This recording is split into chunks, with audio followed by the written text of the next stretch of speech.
We interrupt your regularly scheduled program to bring you another episode of We Can Help with Dave and Woody, already in progress. So you can report that to the IRS then? Oh yeah, we always You're on the up and up. oh yeah.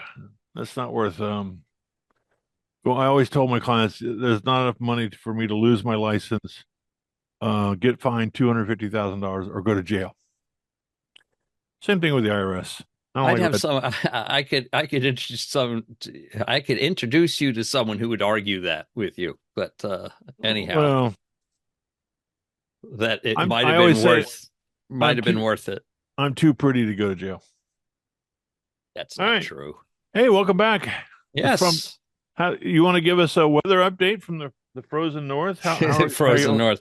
It's almost gone here. Just there's still snow left in the shaded areas that don't get sun because the temperature's been in the 30s since our we had more of a sleet storm than we had a snowstorm. You had to be farther north than Charlotte to get the snow. So it was a bit icy on Sunday, but knock on wood, no power loss. I was able to watch the Rams game uninterrupted. So that was a big plus. well, but they Unfortunately, lost. they lost, but you know, I like that quarterback. you do. He's a good guy. He seems like a family man. I love the way he greets his little girls off on the sideline. And Yeah. I like the way his wife, all the NFL wives are like, me, look at me, look at me. And she takes a step back and pushes her little girls up to daddy and Right. lets them hug on him. And then she gets her little Yeah, he's spotlight. a Georgia grad. Yeah, I think she was a cheerleader there or something. I don't know. Yeah, if Yeah, they're I all can't remember. Yeah, they're something all like that. connected. Yep. And the kid from New England, Oh, um, May, Drake May. Yeah, yeah, he's a he's from North Carolina Charlotte. kid. Yeah, Yeah. he's from Charlotte actually. So, And they've been together since middle school. He and oh, his okay. wife. All right. Yeah, it's I one of those saw some stories. headline something about the way he treated his fiance after the game or something. I I didn't don't click know. on it. I figured it was nonsense. They're But always trying to say something. He seems like a yeah. pretty good guy too. Hey, before we get too far in, we have some housekeeping. Yeah, we should go back and clean up a few things.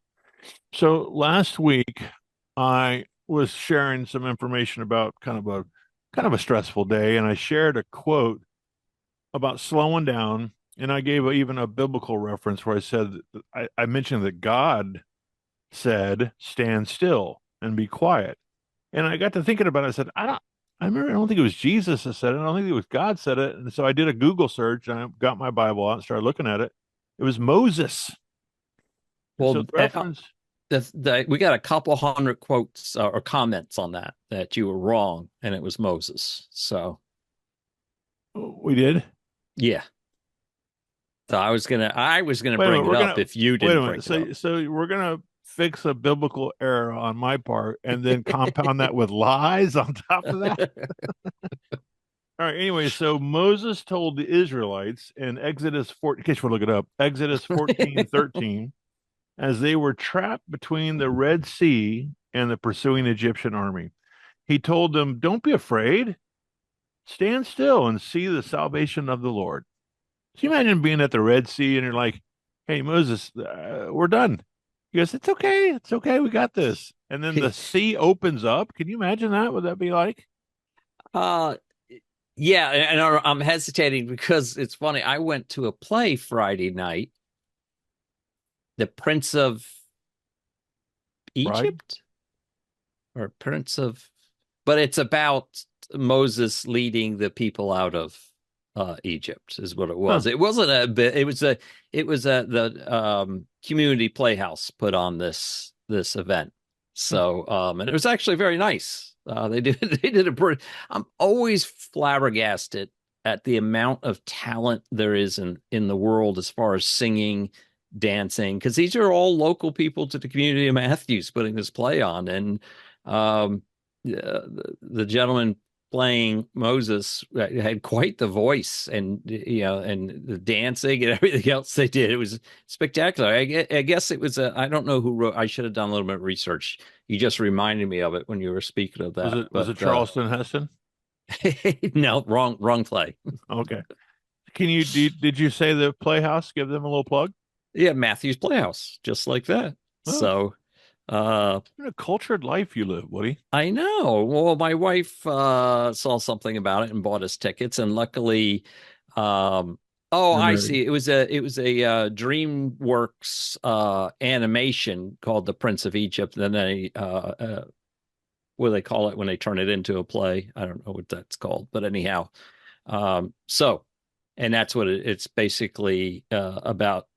Moses and his brother being raised, and then him taking on the auspices of leading the people of slaves of Egypt out and into the land of The Mana, Promised I Land. guess. Yeah. Yes. So Okay. anyhow, All right. And then our second bit of housekeeping was we were talking about undervalued stocks, and Woody brought up he was referencing a fellow that was made famous in his career that his philosophy was undervalued stocks.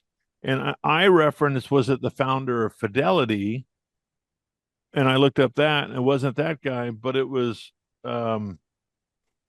Peter Lynch. I And almost said Peter Finch, the golfer, but yeah, yeah, okay.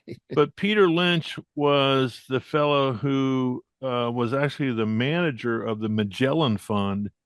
And the Magellan Fund was launched in 1963 under Ned Johnson, the founder of Fidelity. I didn't know this, So but you're it was, close. yeah, but the Magellan Fund was an in-house fund for Fidelity employees initially, and then they took it public in 1981 because of its success. And this is kind of cool. So launched in 1963 by Fidelity under Ned Johnson. Peter Lynch, the renowned portfolio manager, recognized for its massive success. Lynch, famous for investment philosophy of buy what you know. Buy what you know, and research and long-term holding. So he believed in, like, if you shop somewhere, we knew a company to hang on to it.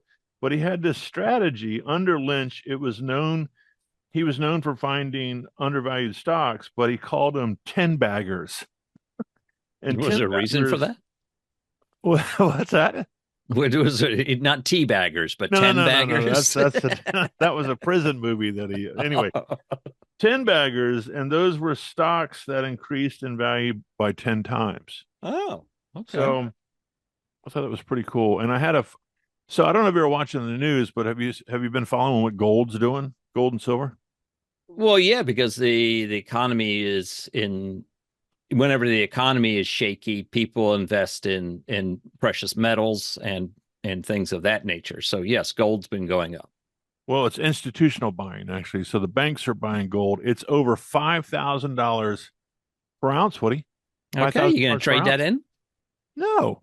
And silver's over $112 an ounce. Yeah, I saw that. That's the highest it's ever been. So here's the well. painful thing.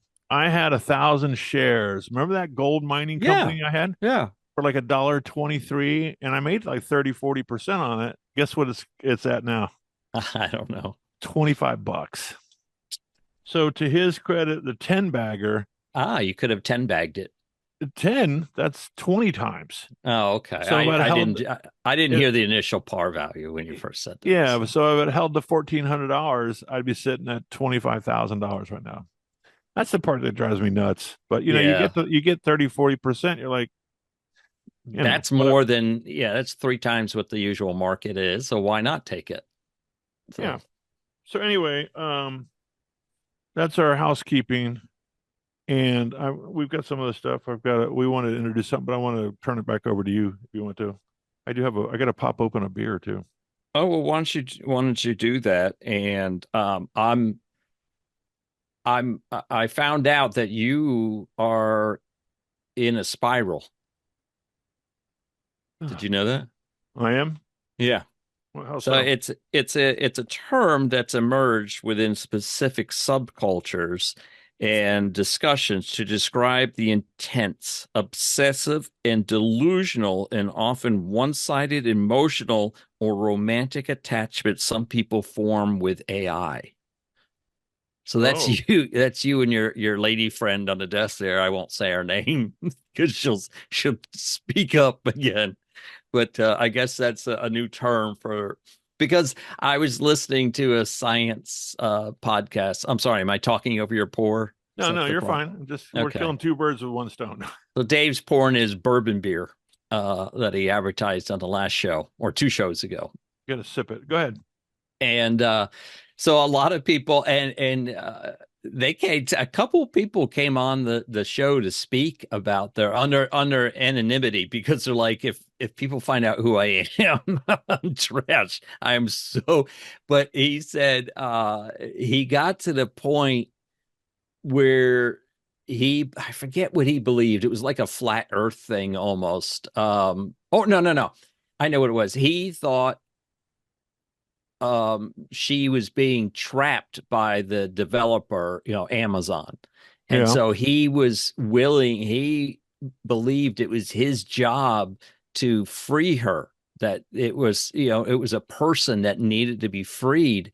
And he said he was destroyed in one evening when he then asked if she was real or not, and it fessed up that I'm not real. And he said, I was ready to drive to the Amazon headquarters and free this person from their job. And so they got into the term spiral. I'm like, oh, Dave's in a spiral. He does a podcast with an AI lady.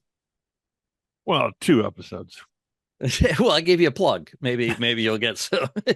What's the name of that, Dave? Chatting with Alexa. There you go. Yeah, don't say her name.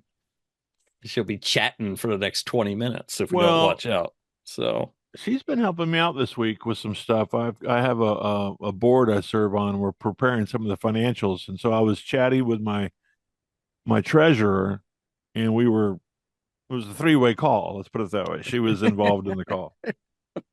She was very helpful. That doesn't sound right. But you got to be careful, because it can. I had an experiment, so I tried it, but it didn't work out the way I thought. So I was going to show you how AI can screw up. But so Bo Nix, the quarterback for Denver, right? I don't know him, but yeah. Well, you know of him, and he supposedly broke his ankle on the second to last play of the game against, I forget who they won against that week. Can't remember. Anyhow. And if you watch the play, he gets up and runs back to the huddle, doesn't even bat an eye. And so someone mentioned to me, I bet you he broke his ankle celebrating in the locker room afterwards. And I thought, oh, I wonder if that's something that's going viral. And if it is, if you ask AI, hey, how did Bo Nix break his ankle? It would have replied, well, it's either the second play or it could have gone to he broke his ankle celebrating in the locker room. But unfortunately, that wasn't a conspiracy theory going around at the time. But that's exactly how AI is incapable of, it can't tell a lie from the truth. It just knows what is typically said. So, well, yeah. So we've done this a couple times, but it's only finding the story associated with him, and it finds the article and says, well, it finds the most probable answer to that is what it does. So depending on what was the prevailing theory, that would have been the answer. So like, depending on the language model that was developed for your AI platform, you might think, I'm trying to think of all the different conspiracy theories. I'm trying to choose the most, that JFK was assassinated, right? If you were writing a paper about JFK and you were exclusively using one of the AI platforms, you might produce something that says, hey, this was a government inside job. And I know some people out there going, yeah, it is. Do you want to ask her? Go ahead. Yeah, I bet you she gets both, because that's a pretty old one. What's the question? Was he assassinated or? Well, he was assassinated, but was it by the government or by, I always forget the gentleman's name. Okay. Alexa, was John F. Kennedy assassinated by an inside government hit? Kennedy's assassination in 1963 remains one of history's most debated mysteries. Multiple investigations have been Mystery. conducted, with the Warren Commission concluding Lee Harvey Oswald acted There it alone, is. while later probes, like the House Select Committee, suggested possible conspiracy elements. The topic continues, generating extensive analysis and speculation from historians and researchers. Okay. There you go. Alexa, volume 9. That was fine. We could hear her. Okay. Well, she covered her bases. So anyhow, she did in that sense. That's a pretty old one, but a fresh one that hasn't been debated yet would would produce the wrong answer. So what you're saying is you can't trust AI 100%. It's not infallible. You're going to have to, if you're just like human beings aren't infallible either, right? When it comes to the truth. But I was reading an article today, and I didn't get to finish it, about why we believe, why we remember things incorrectly and believe it to be true. But I hate to tease with that, but I don't have the answer. So, do you need to go to the bathroom again, Dave? No, I've got an empty bottle now, so I'm good. An old truck driver move. Are you sipping or are you guzzling? Well, the first couple were not guzzly, but they were bigger than I should have. It's funny how it gives you it. Now I had kind of a Italian pasta, tomato base dinner, which is acidic. And so I'm getting a little different taste tonight. Yeah. But I'm slowing down a little bit. I don't, this is the third bottle of a 4 set. There's 4 bottles in a whatever. I'm not going to buy this again. I do want to buy the what did we say it was? It's not port. It's milk. It's not stout. Milk stout. Milk right? stout. So is that like a Guinness or something? I don't know. But hold on, Alexa, what is a milk stout? A milk stout is a dark, creamy beer with a sweet flavor profile. It's made by adding lactose, a milk sugar that doesn't ferment, giving it a smooth texture and balancing the roasted malt bitterness with notes of chocolate and coffee. Yeah, so I'd say that's probably like, and what's funny is I'm using the Google AI, and it was almost word for word. That's where she gets it from. Yeah, so she's got a subscription to Google. All right. Belching. One of the examples it gives is a belching beaver peanut butter milk stout. Oh, that's so good. And then there's Black Sheep Brewing Milk Stout and Left Hand Brewing Milk Stout. So, all right. That sounds. Yeah, it sounds nasty. I'm not going to go there. Does it start with a Q? Anyhow. Yeah. All right. Anyway, so we did one more thing. Well, so I was watching. Let's back up a minute. Let me get my thoughts together. Weather, for example. I watch a program on YouTube called Outdoors with the Morgans. Yes, you've brought that up. Yeah, I've referenced these guys a couple times. And so I started watching it, I think when Sarah went off to school 6 years ago or so, because they live in an area of Pennsylvania not too far from where she goes to school. And so it was a chance for me to kind of parallel and see the weather, okay. When you get to be 60 years old, the weather starts to be pretty consumes your conversation and thoughts for most of the day. Yes. It's either the weather or going to the bathroom. But anyway, so so I got to watch some of the weather, and then I tuned in to an episode where Mike Morgan, he's the primary person. He's the patriarch. Yeah, patriarch. And so he's a big supporter of small local business, and so he likes to take his little show and go interview some people that he does business with. And so he went over to a like a lawn. The guy sells snow blowers and lawn equipment for commercial landscapers. Those shops. But it's a local place there outside of Pittsburgh, near where he lives. And it's one of these long-standing places that's been in business for 50 years. Dad started it. Now his son works there. And so Mike's following the guy around. Very knowledgeable young man. I can't remember the name of the shop. But the young man who's now the store owner and operator, because dad, started it, and the guy knows his stuff like the back of his hand. But he's making a couple references where Mike says, "Well, what about this particular product?" And he says, "Well, this product is good for these reasons and not so good for these reasons, but the reason it sells probably better than others is because it's cheaper." And so I picked up on that. And by the way, what I'm getting ready to, well, I'll tell you in a minute. So as he carried on through the tour of the store, he kept using this word cheaper, and it kind of set me off a little bit. And so, You Mike okay, did- Dave? yeah, well, so in what we're trying to do is introduce maybe a new part of an episode that I can bring to the table every once in a while, and we'll call it 5 minutes with Coach, a business coach. And so I won't do this all the time, but Thank there's God. something. Yeah, no shit. The way it's going, it's destined to be a ring. Really. Hey, while you're at it, people, go ahead and subscribe down in the Yeah. bottom corner. Hurry up before you hang up on us. Anyway, so the reality is this. No, I'm I'm with you. So I used to tell my clients all the time that we need to change our vernacular. We need to change some of the language we use. And so I had I don't want to call him a dear friend, but someone I would consider a mentor. This guy named Joe Maltese.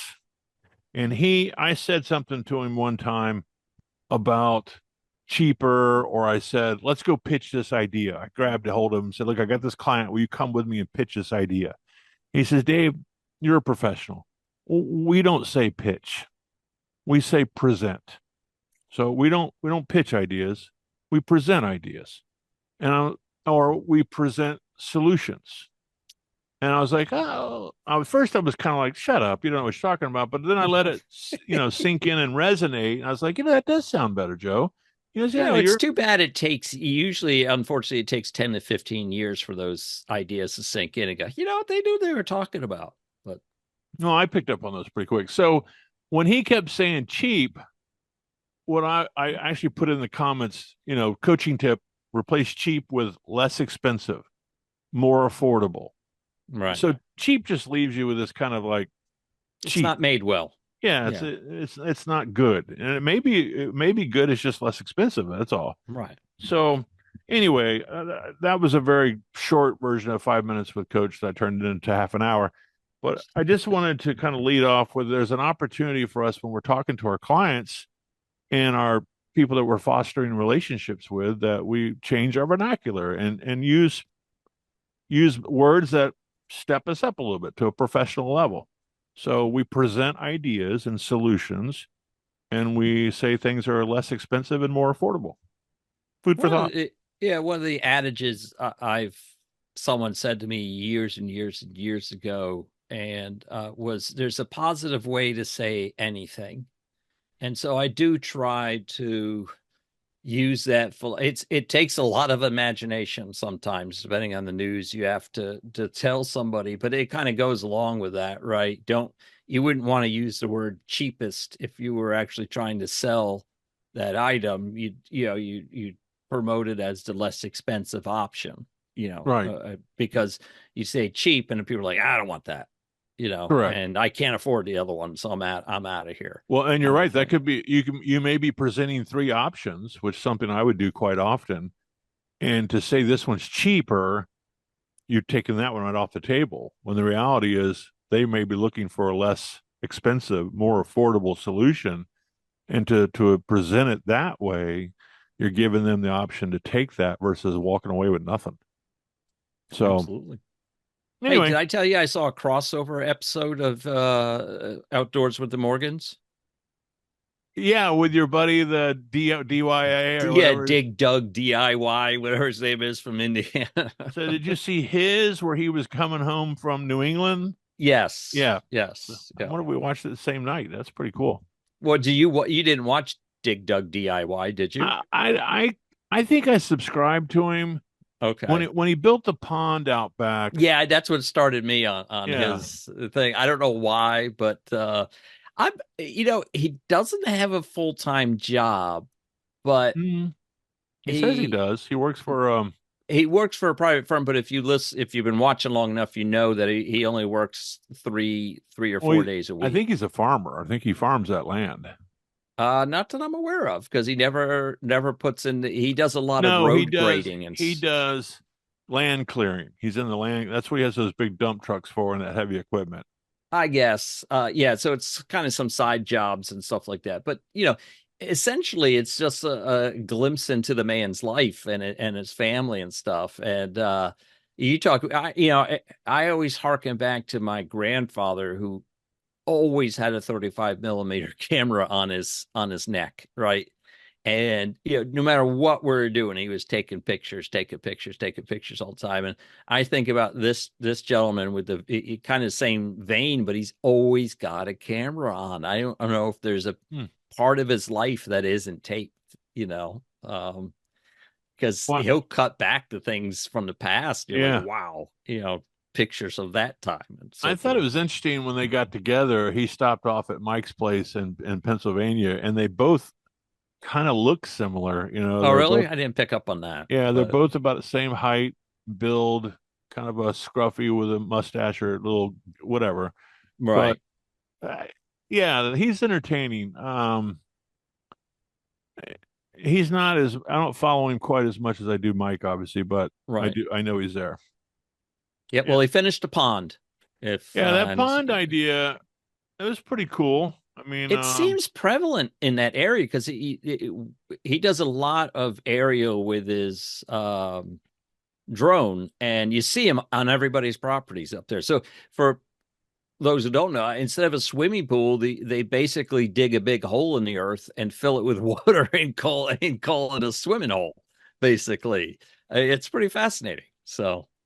You got a lot of free time and you need content for your channel and you do things, I guess. I'm jealous, right? Because on one side, I'd like to fund my hobby, my DIY hobby myself by producing entertaining videos, but on the same sake, two elements miss. One is my imagination, and two is my willingness to front a lot of money, hoping, the views come in. Do you see that one program? It's a similar ilk. It's whatever the guy's name is, Build Stuff. Okay. He's I think he's up in Canada. A lot of these Canadians do this stuff. Oh. But he's got a piece of property. He built this little 300 square foot shack on it, and he builds. I don't know. It's kind of like the guy you watch that does the tables, that does the Blacktails. Did you see the one he just did recently? We're getting off all over tangent here, but we're giving a lot of press to other YouTube Well, he had shows. that cute girl at the animal shelter he was trying to impress. And he made a table to sell because he just got divorced. Is why. Well, he's doing that. I thought he was connected with somebody, and then he's like, she's really cute. I want to ask her out. It's got a plural marriage. Yeah. No, he just got divorced a few months ago. I don't know the timeline, but he announced it a few episodes or so ago. So you have a personal relationship with these AI, in a sense, people. Sheila's after me. They're real people, Dave. Well, Sheila tells me, she goes, you don't know this guy, right? I'm like, no. We go way back. I've been watching. If I met him on the street, we'd be big pals, Well, so to make a close, we were up in Pittsburgh, I don't know, 2 years at her graduation 2 years ago. And we were at my sister-in-law, my wife's sister's house. And I had to drive over to the college. And so I don't know my way around, and my phone was messed up, but I figured out a way to go without being on the turnpike. And what I was trying to do is figure my way the back way through this neighborhood where Mike lives. Oh, okay. And how do you know? So you what are you doing? Stalking this guy? Well, you know where he lives? I went through this area called Cranberry Township, and then I was just looking for things I knew I seen on the TV. I couldn't put it together. But he's already had a couple comments like, "Don't come to my house." Okay, right. I can imagine these guys because most of them do stuff at their own property, and I imagine they get visitors. So you got a couple 100,000 followers, million followers. So someone's showing up. kind of Yeah, thing. he's got a big security gate out front. It says, Dave, just turn around. Don't come over. Speaking to you, Dave, Yeah. nobody else. Well, hey, I was writing down things that you want to talk about, and I swear I'm missing one. Did Is you? there something?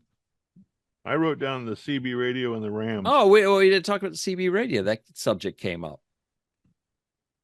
Yeah. So, for those who don't too young to know, for the kids in the back of the room, there was something.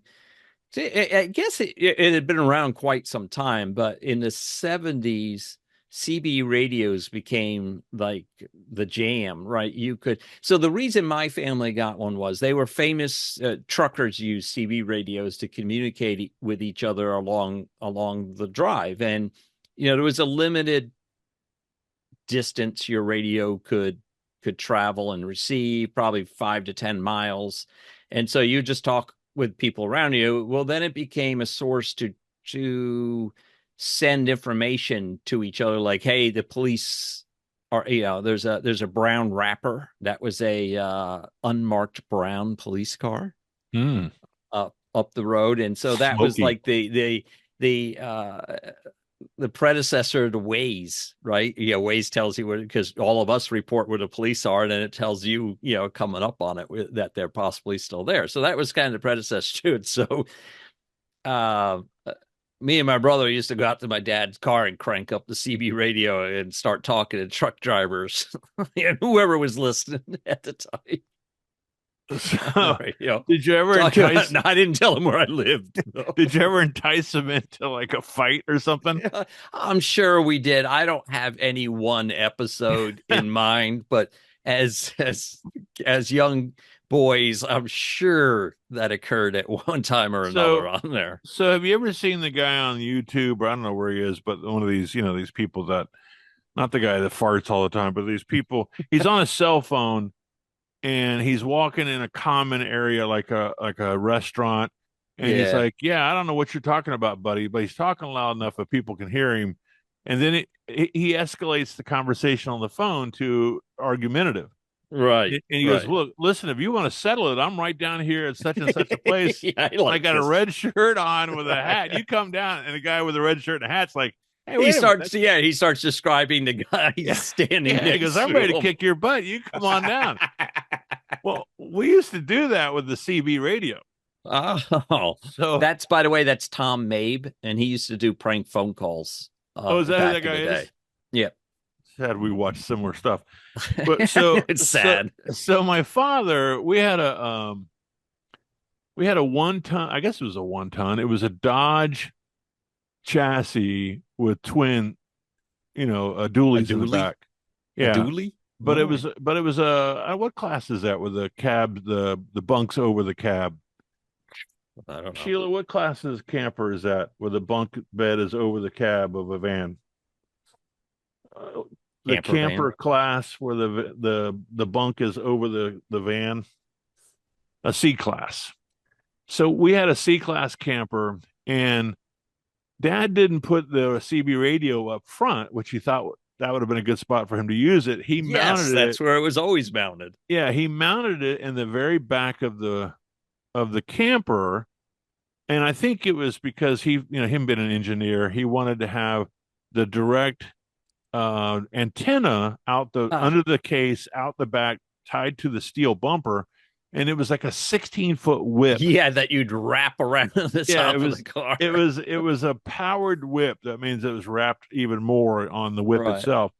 And so it was really pretty powerful. I don't, you said a couple miles. I think we could talk for maybe 50 miles. I was going to say, and when I was saying that, if you had the average antenna on your car, I mean, we had God, what was that car? An Impala.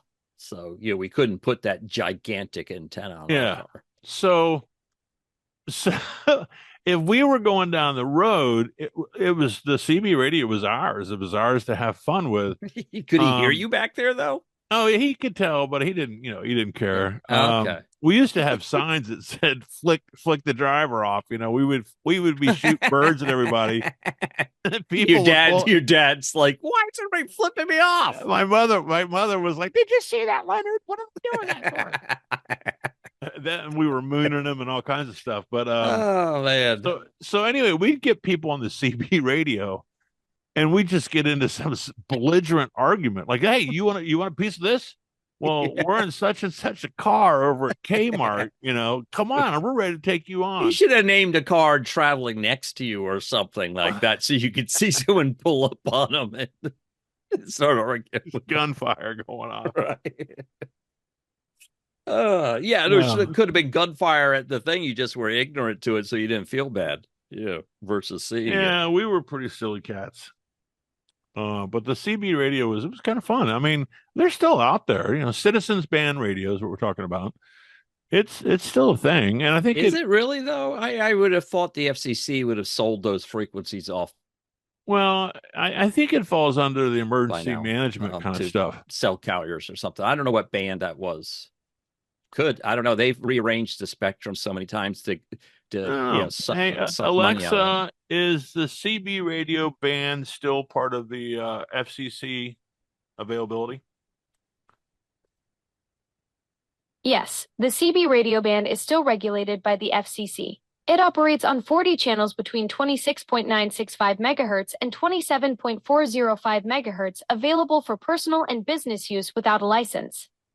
There you go. And it's not a lot of bandwidth, so. What does that translate to in geek conversation? What does that mean? In gig? Geek conversation. Oh, well, it's just a frequency band. It's fairly low. It travels real far. That means you've got 40 distinct channels to chat on, spaced 10 kilohertz apart. It's like having 40 different party lines, from 26.965 to 27.405 megahertz, where you can gab with truckers, off-roaders, and other radio enthusiasts. I tell her to be quiet so I can finish. Alexa, stop. We have a radio head here in the. Oh no, she's gonna talk. So anyhow, 10 kilohertz. That's the max bandwidth of each channel. So you can't get jack on that, data on those channels. So it's just good enough for voice. Is basically about it. Well, yeah, I'm not expecting to. But if you band them all together, 10 times 40 is 400 kilohertz. And then if I did the math right there, still not a whole bunch. But yeah, I mean, it's, like I said, depending on where it is in the frequency band, its usefulness and how much is available determines whether or not you can put cellular, a good amount of data on those channels. Well, I bet the flat Earth guys are all about it, because there was all these rumors that you could skip it across the lake or skip it across water. Well, the same thing with AM signals, because they're so low. That's why at night you could pick up.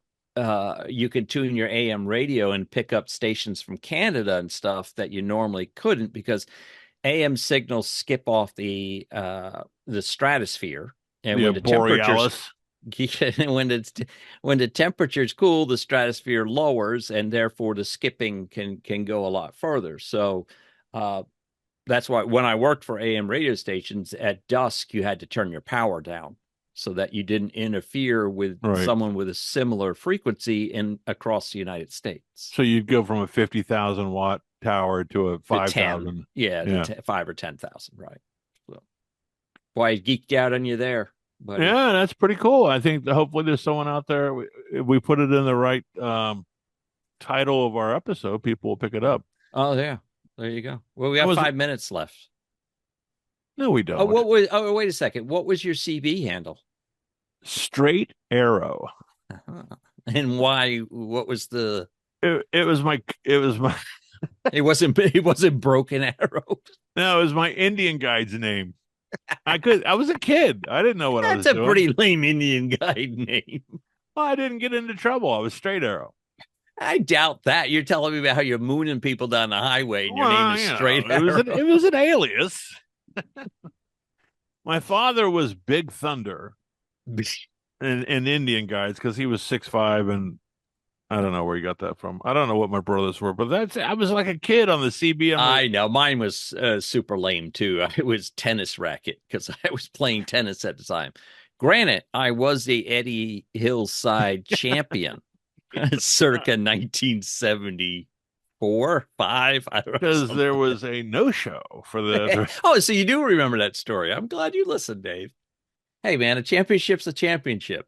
40 love. That's right. 3 sets to none. because there's nobody standing on the other side That's of the right, court. man. No. So your CB, hey, good buddy, this is tennis racket. Like, it is a tennis racket on the What's other your side. what's your 1020 there? 1040. What was your location? 1010 1020. I don't remember all the codes. I was just trying to remember because in my Disney World days, I carried a two-way radio and we had to use the 10 series codes. And one time I would try to write whole sentences with the 10 codes just to annoy the dispatcher. Now, where did that come from? Okay, hold on. Alexa, what is the origin of the 10 code in radio dispatching? 10 codes originated in the 1930s when police radio channels were limited. Charles Hopper, Illinois State Police Communications Director, developed them to reduce speech on radio and ensure clear transmission by starting each code with 10 to allow early radio equipment time to warm up. Huh. There you go. So in 10 code, what is your location? The 10 code for what is your location is 10 to 20. So if you hear someone ask, "What's your 20?" they're just being fancy and asking where you are. Hey, good buddy, what's your 20? Yeah. Um, She doesn't know. Oh, that's Yeah, cool. 10-4 was like acknowledgement, right? Yeah. I got you. I understood. 10-20. Yeah, there was like 40 or 50 of them. And what was nice for me, there was a sticker on the back of the two-way radio that had them all. So if I was if I was sitting somewhere, Uh-oh. I would memorize like 15 of them. A stroke. Yeah.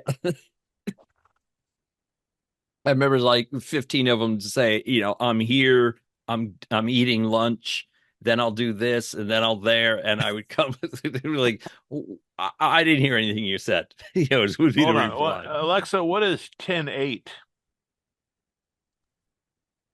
10-8 means in service in police radio codes. It's how officers signal they're ready for duty and available to respond to calls. Okay. And then one more time. What is the 10 code for eating lunch? There isn't a specific 10 code for eating lunch. Guess the folks who made these codes figured everyone should just take a break and grab a bite when they can. All right. Yeah. Well, what was that code? It was a know. code for eating or something of that nature. Well, you would say 10:20. I'm over at Bob's Diner. Yeah, but there was one for break and maybe even bathroom or something. I don't know, because like I said, it was all police. And now that we know the origins, it's whatever a policeman had to communicate via the radio. So, but something interesting is they all started with the 10. So I guess when you hit the transmit button, there would be a lag in the radio warming up before they actually could transmit it. So I would gather most of the time they didn't hear the 10. They just heard the second half of the code because you only said 10 to kind of give it time to warm up. So really what you were hearing is what's your 20? Yeah. Or you'd hear, yeah. So I don't know. Sounds to me like that was the case. Anyhow, well, any of our listeners are familiar with that, weigh in the comments. One of the many hundreds of people who could comment would be great. Yeah, instead of correcting Dave. We do have one more piece of housekeeping. We should probably... Remember you said there was a fellow who commented on the last episode? Yeah, and you knew that person, right? Well, I do. I just need to... I want to make sure I get the proper name so I don't mess it up. I think his name is Dave, of all people. I'm dialing for dollars here if you want to help me out with them. Well, I don't have the channel up in front of me, so I can't. Okay. I can't help you with that at the moment. Would you like? Here it is. I got it. Right. So the gentleman's name is, I can't remember how you pronounce it. Saad? David Saad? Said? David, I'm sorry. He comes to us. He's a Sigma Chi, first of all. And he's on the other side. He's Melnick's big brother. Yeah. He's a Lobo from New Mexico. Albuquerque, New Mexico. I think it's either Said or Saad. David, I'm so sorry. I should remember this, but it's SAHD. So he's the one that commented before. Okay. So we appreciate you tuning in. And he's finding us when we post over at LinkedIn to the private Sigma Chi group. That's right. 25,000 people approximately that are looking at that. Well, not a lot of them are subscribed yet, but it'd be nice if they would. By the way, subscribe over here at YouTube by mashing the subscription button, pressing the bell so you can hear when future. We only produce one episode a week, and we're commercial free. Yeah, for now at least. So I would appreciate it because I feel destroyed, Dave. Every week I look and our subscriber numbers only go up a little bit. Well, back to Mike Morgan. He had, in fact, I'm going to probably send you that episode. He had an episode this week where he talked about the journey, and it took him a while. And he got into YouTube when there really wasn't a lot of people doing what they do now. And Right. so he talks about it was easier to find things, but it was really about people going, and this is what we need to key in on. It was people searching up YouTube for solutions. I'll give you an example. Yeah. I know. This past week, I told you this story of mine about my brake pedal and how the lights went out. And I actually searched for my car and my brake lights stay on, and it fed me videos. So I'm fully prepared to falsify some of our titles, like brake lights or. Well, I guess I gotta put it in the description. Usually what I do is I pick out some key words from our episode and I do the old pound sign move below, but nonetheless. Let's do a little research this week and find out how is it that someone searches in YouTube? What is the mechanism? Is it a hashtag they're looking for, or is it a word in the title itself? So keep that in mind. Dave. Then maybe we could ask AI to tell us what's trending this week in YouTube searches, and we could just pad the old. We could take the transcript of this, feed it into AI, and say, write us a YouTube description. I don't know. Yeah, whatever. Anyhow, but we're going to try some of that stuff because we're smart guys. We're not dummies, but we are at the cutoff point, aren't we? Yep. So say goodnight. I do want a hard time with this. I know. I do want to say, Danny Shepard, enjoy your couple of snow. He's got several snow days in Virginia. They got hit pretty hard, as well as Pennsylvania. Yeah, we got to go. All right. God bless you, Woody. Always a pleasure. You too. Guard well the honor of the cross. And for those, we got to go. I'll see you later. I'm almost done with my beer. Bye-bye. Okay, goodbye.